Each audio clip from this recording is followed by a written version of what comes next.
Hi hello నమస్తే, నేను Apparao Jabardasth artist. Please subscribe MR news ని సబ్స్క్రైబ్ చేయండి, లైక్ చేయండి, షేర్ చేయండి, కామెంట్ చేయండి. పక్కనే ఉన్న ఐకాన్ బెల్ టచ్ చేస్తే వారి అప్డేట్ న్యూస్ అంతా మీకు వస్తుంది. Good luck to MR news. This is Apparao Jabardasth. నమస్కారాలు. రైతుల పంటలు పండించేందుకు రైతులందరికీ కూడా నీళ్ళు ఇవ్వాలనే ఆలోచనతో ఈ రోజున సంగం వద్ద ఉన్నటువంటి కావలి కాలువకి నీళ్లు వదిలేందుకు సోమశిల అధికారులు, ఉదయగిరి శాసనసభ్యులు కాకర్ల సురేష్ గారు, కావలి నియోజకవర్గ రైతాంగం, అదేవిధంగా జలదంగి మండల రైతాంగం, సంఘం సంబంధించినటువంటి రైతాంగం అందరూ కూడా ఇక్కడికి విచ్చేయడం కూడా జరిగింది. ఇటీవల కాలంలో వాటర్ యూజర్స్ అసోసియేషన్తో పాటు సోమశిల అధికారులు అందరూ కూడా చర్చించుకొని, అదేవిధంగా మేమందరం కూడా ఐఏబీలో తీర్మానం ప్రకారం కావలి కాలువ కింద ఉన్నటువంటి 74,000 ఆయకట్టు ఉంది, అనాథరైజ్డ్గా ఇంకొక 25,000 పైన ఉంది. వీటన్నిటికి కూడా నీళ్లు ఇవ్వాలనే ఆలోచన వచ్చినప్పుడు సుమారు 25,000 ఎకరాలకి సంబంధించిన రైతులు పంటలు వేయరు. కాబట్టి కావలి కాలువకు సఫిషియెంట్గా నీళ్లు వదిలేదానికి ఎటువంటి ఇబ్బంది లేదని చర్చించిన ధర్మిల ఈ రోజున కావలి కాలువకి నీళ్లు అఫిషియల్గా ఈరోజు వదలటం జరిగింది.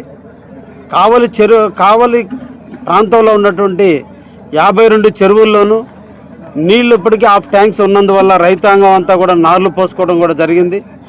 ఈ రోజు నుంచి మేజర్ల కింద కానీ మైనర్ల కింద రైతాంగం కూడా నారుమడులకి నీళ్లు అందించేందుకు ఈరోజు వాటర్ని విడుదల చేయడం కూడా జరిగింది. 8.7 టీఎంసీల వాటర్ని కావలి కాలువకి ఈరోజు అలొకేషన్ జరిగింది. అందులో భాగంగా 74,000 ఎకరాలు వేస్తారని అనుకుంటే ఈరోజు రైతాంగాన్ని మొట్టమొదటిగా స్వతంత్రం వచ్చిన తర్వాత సోమశిల డ్యామ్ పూర్తయిన తర్వాత అధికారులు రైతాంగానికి మేము నీళ్ళు ఇస్తాం, మీరు పంటలు వేసుకోండి అని అడిగే పరిస్థితి ఫస్ట్ టైం వచ్చిందంటే దీనికి కారణం ఈ రాష్ట్ర ముఖ్యమంత్రి శ్రీ నారా చంద్రబాబు నాయుడు గారు. మెట్ట ప్రాంతానికి రెండో పంట ఇచ్చినటువంటి పరిస్థితులు గతంలో ఎప్పుడు కూడా జరగలేదు.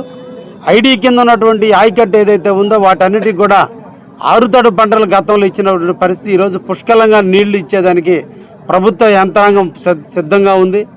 రైతులందరూ కూడా పంటలు వేసుకోండి అని చెప్పి సందర్భంగా మేము అందరం కూడా కోరుకుంటున్నాం. గతంలో కాలం కొంత లేట్ అయినందువల్ల మొదట వేసుకున్నటువంటి పంటల్లో కొంత దిగుబడి రానటువంటి పరిస్థితులు ఉన్నాయి.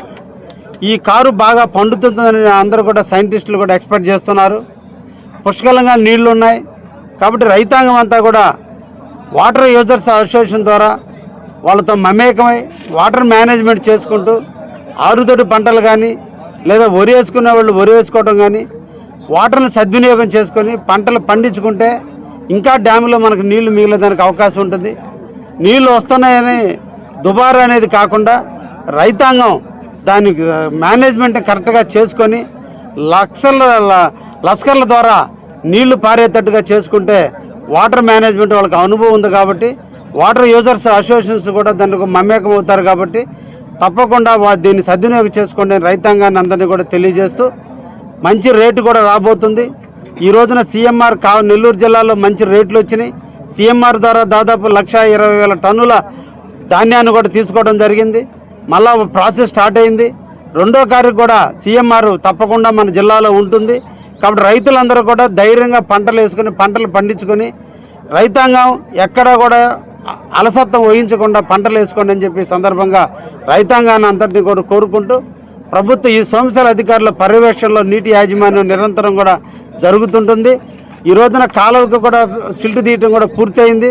దాదాపు 3,83,00,000 రూపాయలతో ఈరోజు సిల్ట్ రిమూవల్ కార్యక్రమాన్ని కూడా శ్రీకారం చుట్టి రైతాంగానికి తొందరగా నీళ్ళు ఇవ్వాలన్న ఆలోచనతో ఎక్కువ మిషన్లు పెట్టి కాంట్రాక్టర్లు కూడా మాకు అందించినందుకు కాంట్రాక్టర్లని అధికారులను కూడా దీని సందర్భంగా వాళ్ళని అప్రిషియేట్ చేస్తున్నా.